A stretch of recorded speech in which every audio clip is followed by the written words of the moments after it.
വീഴ്ചകൾ വന്നിട്ടും ഒട്ടും നിഷേധിക്കാതെ എന്നെ കേവലം സ്നേഹിച്ചു പാലിച്ചിടുന്നവ സ്നേഹമതുല്യമഹോ.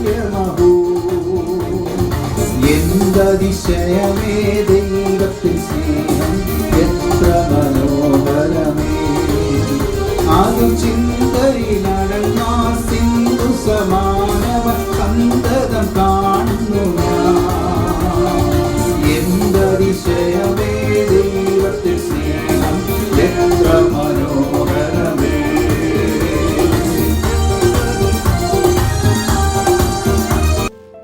ദൈവനാമത്തിന് മഹത്വമുണ്ടാകട്ടെ.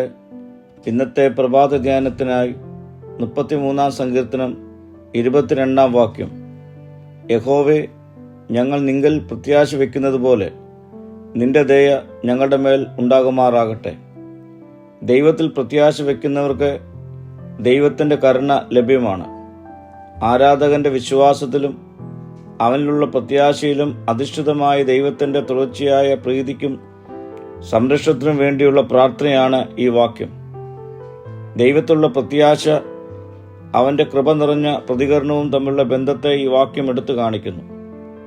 ഈ വാക്യം ഒരു വിശ്വാസ പ്രഖ്യാപനവും ദൈവത്തിൻ്റെ തുടർച്ചയായ കരുണയ്ക്കും സ്നേഹദയയ്ക്കും വേണ്ടിയുള്ള ഒരു അപേക്ഷയും കൂടിയാണ്. പ്രിയ സഹോദരങ്ങളെ, ഈ ദൈവത്തിൽ നമുക്ക് പ്രത്യാശ വയ്ക്കാം. അവൻ്റെ കരുണ ലഭിക്കും വരെ നമുക്കവനായി കാത്തിരിക്കാം. അവൻ്റെ സമയത്ത് അവൻ നമ്മോട് ദയ കാണിക്കും. പ്രാർത്ഥിക്കാം. കർത്താവേ, നിന്റെ കരുണ ലഭിപ്പാൻ കൃപ ചെയ്യണമേ. മഹത്വം നീ എടുക്കണം.